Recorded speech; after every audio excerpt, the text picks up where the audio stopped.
Some relationships do not enter our lives gently.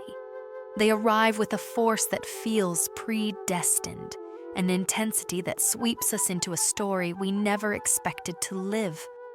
A karmic bond carries this unmistakable weight. It does not resemble the serenity of a soulmate connection or the sacred pull of a twin flame. Instead, it feels like being tied to something ancient, unresolved, and deeply familiar. A karmic bond often begins with an immediate spark, a sense of recognition that is equal parts magnetic and unsettling. You may meet the person and feel as if time folds in on itself. Something in their eyes calls you back, not to a place of comfort, but to a memory your soul has carried across lifetimes.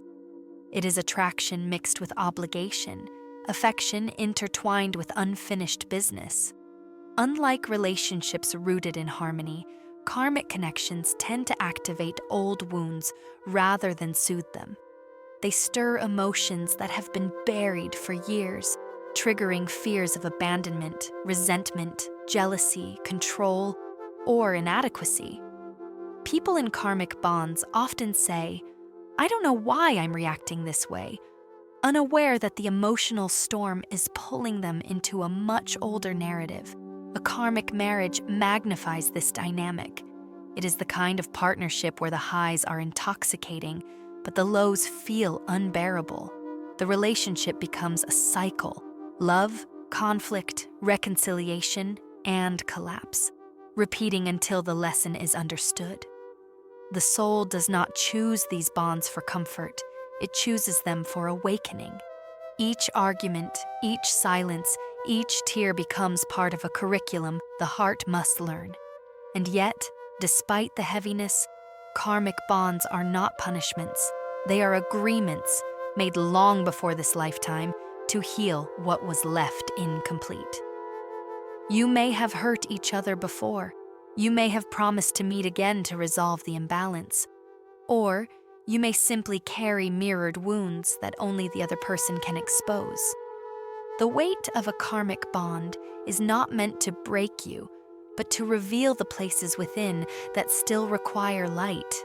It asks you to look inward, to confront the patterns you repeat, and to grow beyond them.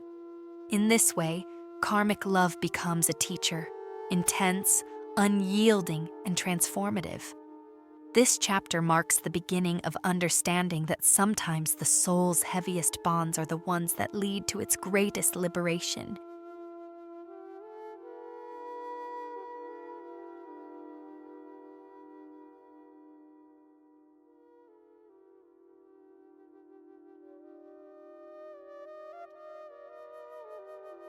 There are connections that feel like gravity, inescapable, irresistible, and strangely familiar. You meet someone, and before your mind can make sense of anything, your soul has already leaned forward, remembering something your conscious self cannot yet name. This is the essence of karmic attraction. A pull that feels like desire on the surface, but hides a deeper truth underneath. It is not always love that draws two people together. It is often unfinished business. Karmic attraction begins with a spark so intense it feels fated. Your heart races, your intuition stirs, and you feel an urgency to be near them, to understand them, to somehow complete something that feels vaguely incomplete. And yet, unlike the peaceful glow of soulmate recognition, this pull carries tension. It feels heavy, charged, and sometimes confusing. The connection may be intoxicating, but it is rarely comforting. This is because karmic bonds are rooted not in harmony, but in past life entanglements. The soul senses a thread left dangling, words never spoken, wounds never healed, promises never fulfilled. And when two people with such a history meet again, the energy between them lights up instantly, pushing them toward a confrontation with what was left unresolved. At first, it feels like attraction. The chemistry is undeniable, the connection fast and overwhelming. But beneath the passion lies a subtle sense of obligation, a feeling that you must be with this person, even when your rational mind whispers caution. You may feel responsible for them, protective of them, or strangely tied to their emotional world. You may overlook red flags, excuse harmful behavior, or sacrifice your needs in ways you normally wouldn't, all because the bond feels larger than the present moment. This sense of duty does not come from the heart alone. It comes from the soul. The unfinished business calls for resolution, and the relationship becomes the stage where old patterns reappear. Arguments seem strangely familiar. Emotional wounds feel ancient. You might even catch yourself thinking, why does this hurt so much when I've only known them for a short time? The pain feels disproportionate because it is layered with history, and yet, the purpose is never to trap you. Karmic attraction is not meant to imprison. It is meant to illuminate. The intensity forces you to confront the parts of yourself that have been avoided. Attachment patterns, fears, insecurities, unhealed hurts. The other person acts like a mirror, reflecting back what you most need to see. The line between attraction and obligation becomes blurred, but both forces serve the same purpose: to pull you into the lessons your soul agreed to learn. The connection will continue to draw you in until you finally understand the reason behind the magnetic pull. Because in karmic relationships, the real goal is not union, it is completion. Only when the unfinished business is resolved does the soul finally release the bond, and the attraction fades, not with bitterness, but with peace.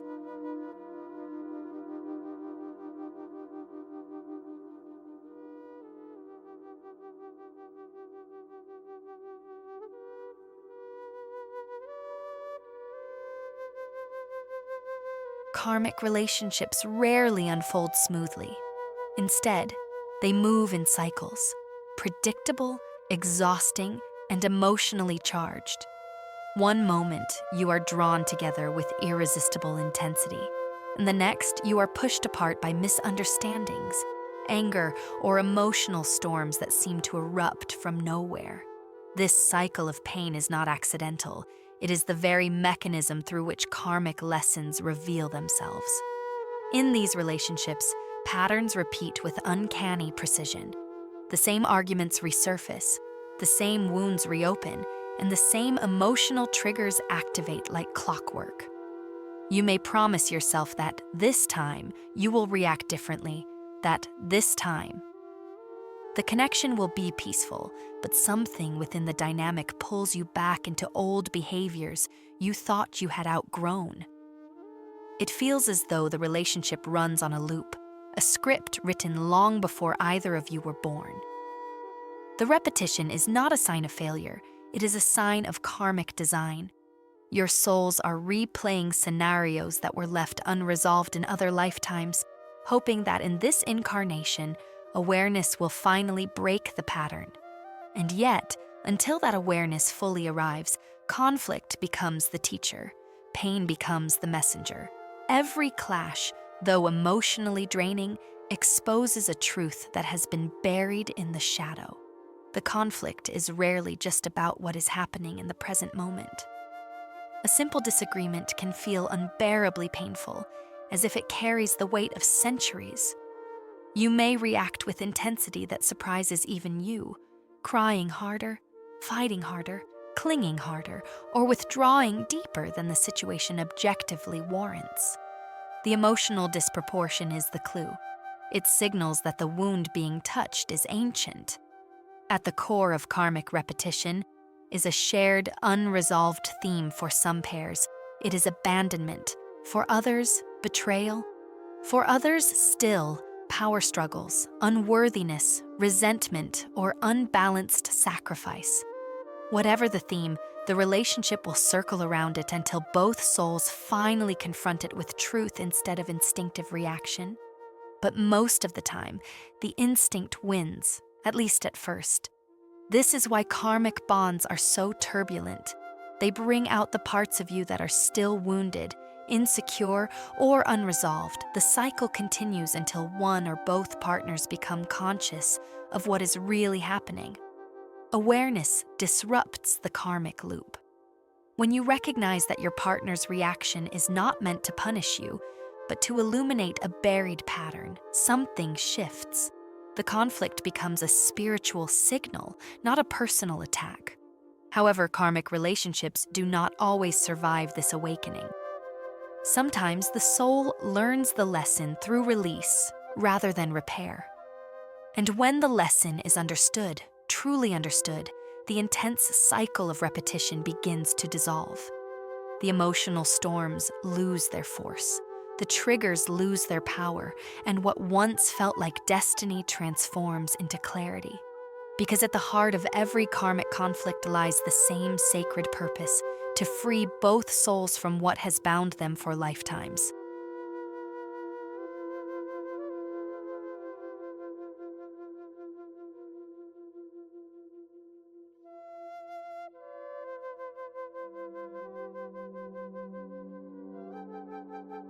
Karmic relationships force us to confront aspects of ourselves that we would rather ignore.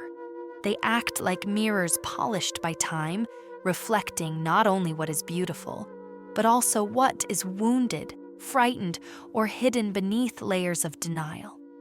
This confrontation is not gentle.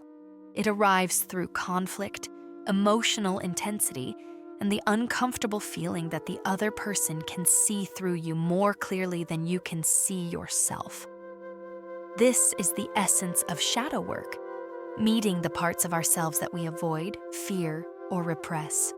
In karmic bonds, triggers are amplified. A simple comment can feel like a deep insult. A moment of distance can feel like abandonment.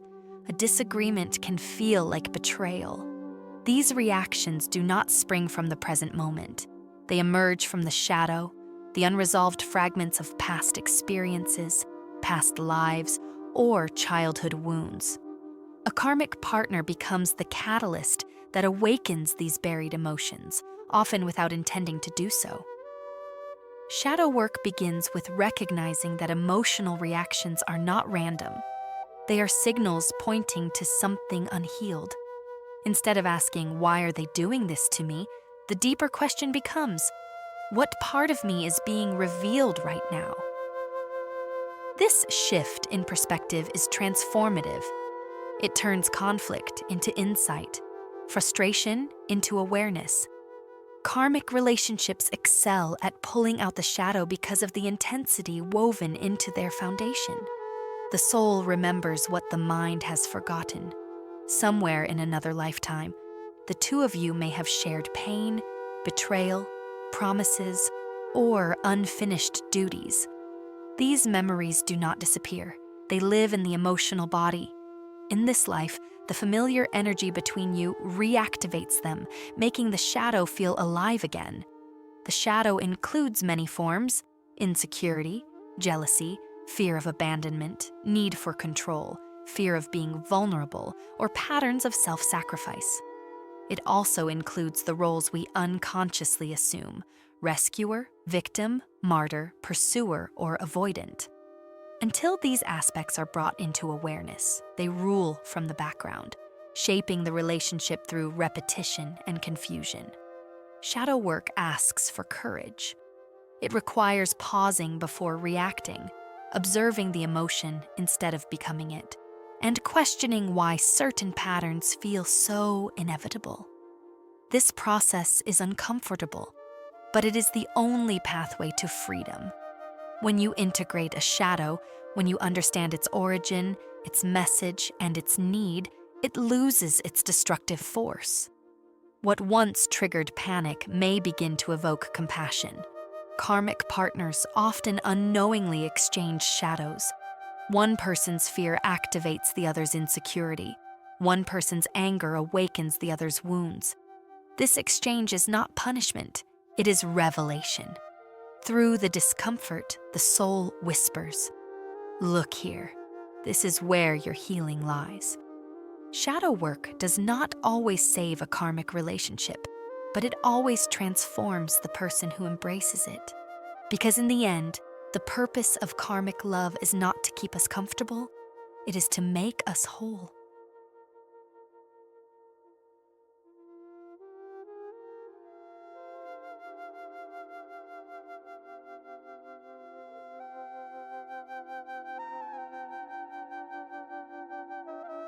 Every karmic relationship reaches a moment where the intensity stops feeling like passion and starts feeling like truth. This moment, subtle or dramatic, is the turning point. It is when the soul begins to wake up. It may arrive quietly, in a single moment of clarity during an argument, or violently, during a painful rupture that shakes the entire foundation of the relationship.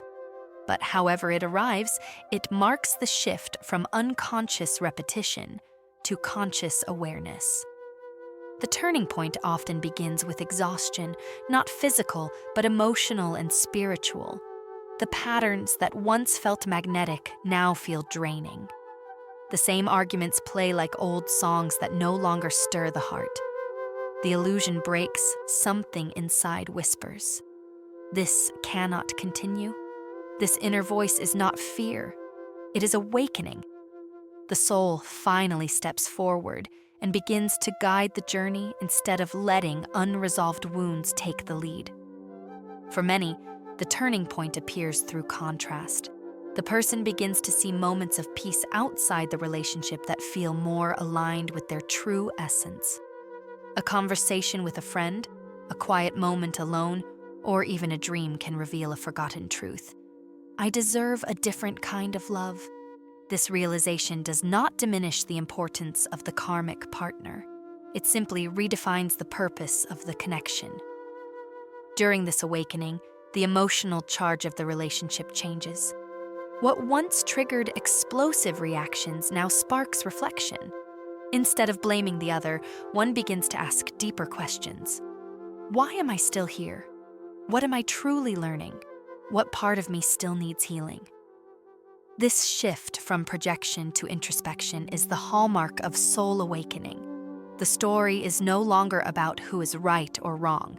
It becomes about growth, liberation, and understanding. Awakening also brings compassion, not always immediately, but gradually. The individual begins to see their partner not as the cause of their suffering, but as a mirror reflecting inner wounds. This does not excuse harmful behavior or toxic patterns. Instead, it provides clarity. The soul begins to understand that the partner is not an enemy. They are a catalyst, and catalysts are not meant to stay forever. They are meant to transform. The turning point often creates distance, physical, emotional, or both. The person may pull back, set boundaries, or begin seeking support. This is not abandonment, it is a reclaiming of self. The soul is remembering its purpose, its dignity, its worth. The relationship may intensify briefly as old patterns fight to stay alive, but the shift cannot be undone. Once the soul awakens, the cycle begins to unravel. The greatest gift of the turning point is the emergence of clarity.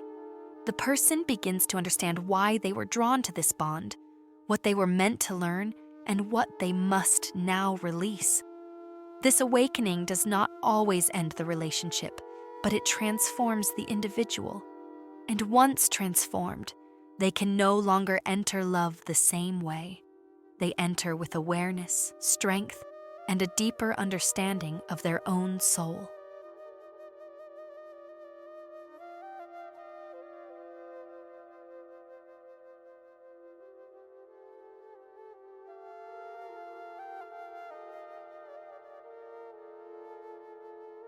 Every karmic relationship is built upon a contract, an agreement made long before this lifetime, forged in unfinished emotions, unspoken truths, and unresolved actions from the past. These contracts are not punishments, they are opportunities.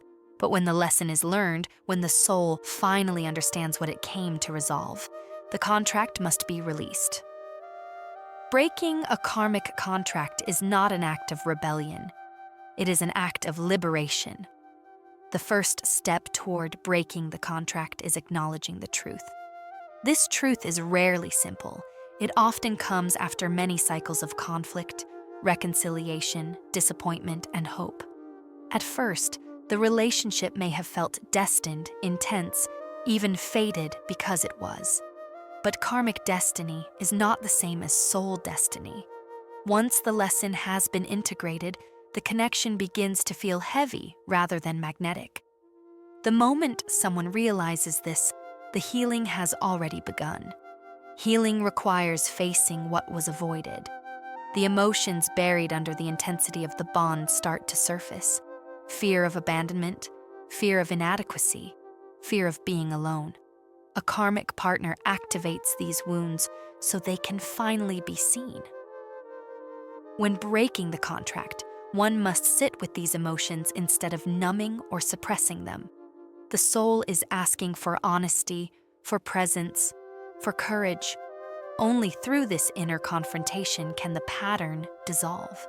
Closure in karmic bonds does not always come through a peaceful conversation or a mutual goodbye. Sometimes closure happens when communication ends abruptly, leaving a void that forces both individuals to confront their own shadows.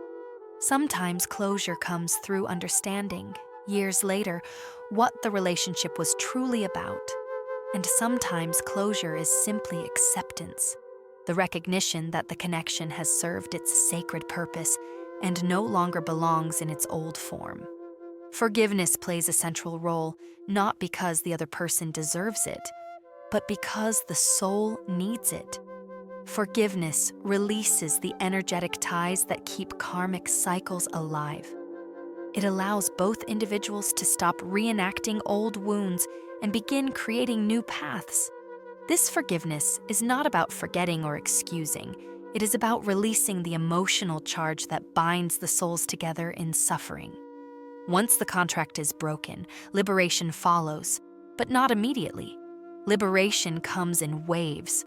The first wave brings relief, the second clarity, the third empowerment.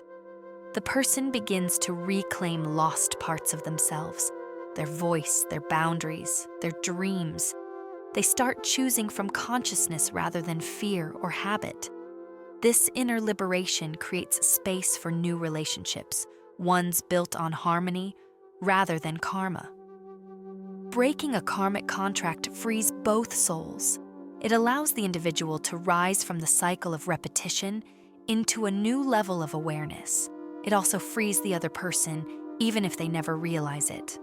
When one soul ends the pattern, the karmic energy between them dissolves. Liberation is the final blessing of a karmic relationship. It transforms pain into wisdom, chaos into clarity, and endings into beginnings. And as the soul steps forward, unburdened and awake, it enters a new chapter, one guided not by unfinished business, but by purpose, truth, and inner peace.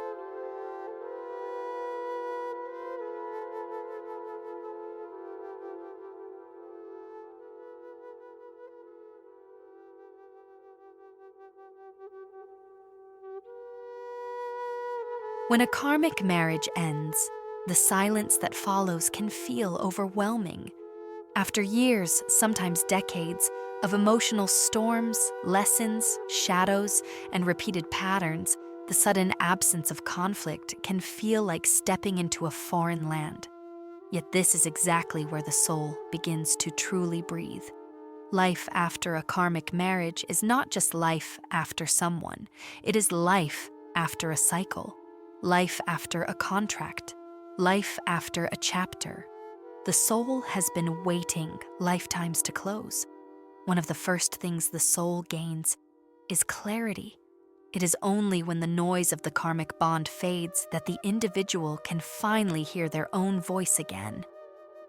They begin to see where they were acting out of fear, where they compromised too much, where they lost themselves in trying to fix, soothe, or save the other. This clarity is not harsh.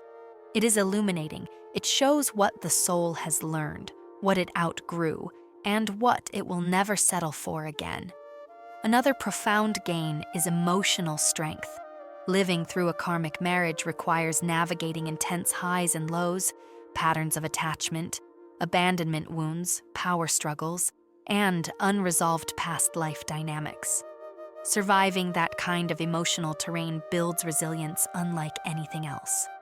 After the ending, the individual realizes they are capable of withstanding heartbreak without losing themselves. This strength becomes the foundation for healthier, more conscious relationships in the future.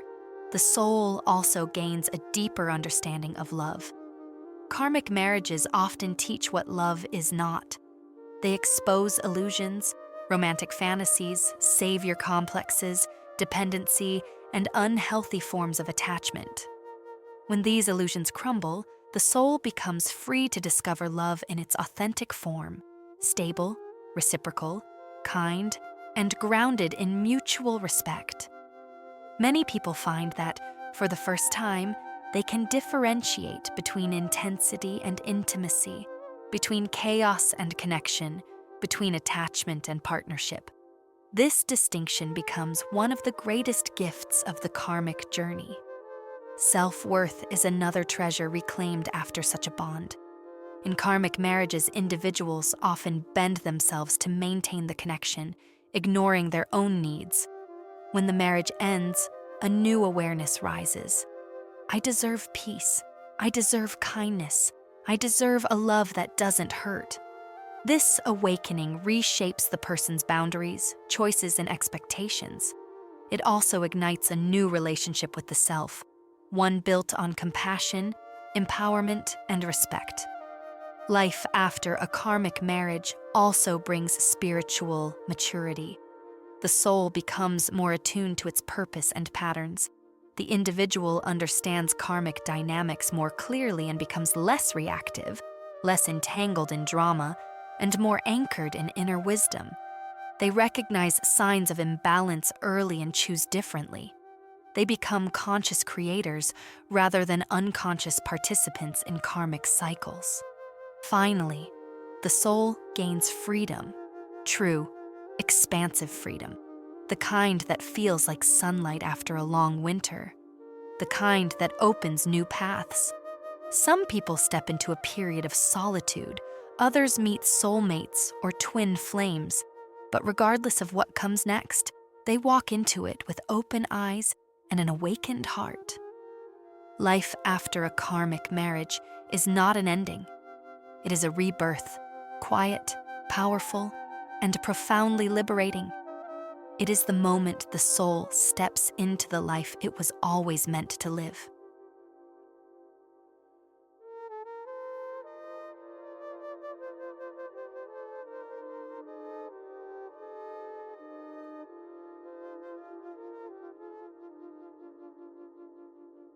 In the end, every karmic marriage leads to a crossroads, one that the soul has been approaching through lifetimes of repeated patterns, unfinished emotions, and unspoken truths.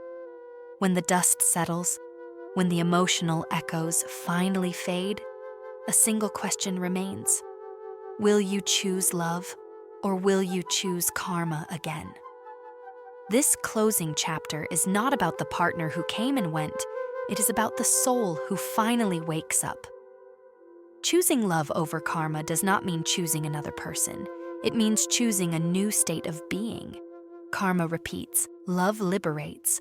Karma binds through fear, unmet needs, and unconscious wounds. Love frees through awareness, truth, and alignment with the soul's highest path. And so the final step after a karmic marriage is recognizing that the cycle only continues if the heart returns to the same patterns. For many, this awakening arrives quietly. There is no dramatic revelation, no cosmic trumpet. Instead, it comes in small moments of clarity, moments when the individual says, "I will not shrink myself to be loved," or "I will no longer confuse intensity with connection," or "peace matters more than drama." These choices, simple as they seem, are the first signs of love taking root within. As the soul integrates the lessons, a surprising grace begins to unfold. Gratitude replaces resentment. Understanding replaces blame. The relationship, once heavy with unresolved past life weight, becomes a chapter rather than a burden.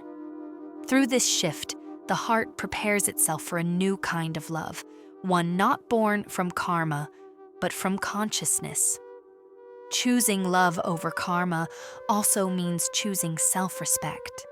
It means setting boundaries without guilt, honoring intuition without hesitation, and trusting that the soul deserves what nourishes rather than depletes it. It is the choice to walk forward rather than circle back, to forgive without reopening old wounds, and to grow without clinging to what once felt familiar. And ultimately, this choice becomes an act of spiritual liberation. When someone chooses love, real love, they end the karmic loop for themselves and for generations to come. They step into a future shaped not by old wounds, but by new possibilities. The closing truth is simple yet profound. The end of a karmic marriage is not a failure. It is a graduation. It is proof that the soul has finally learned what it came to understand. And now, with an awakened heart and newfound clarity, it is free to choose the path it was always destined for. The path of love, peace, and conscious creation.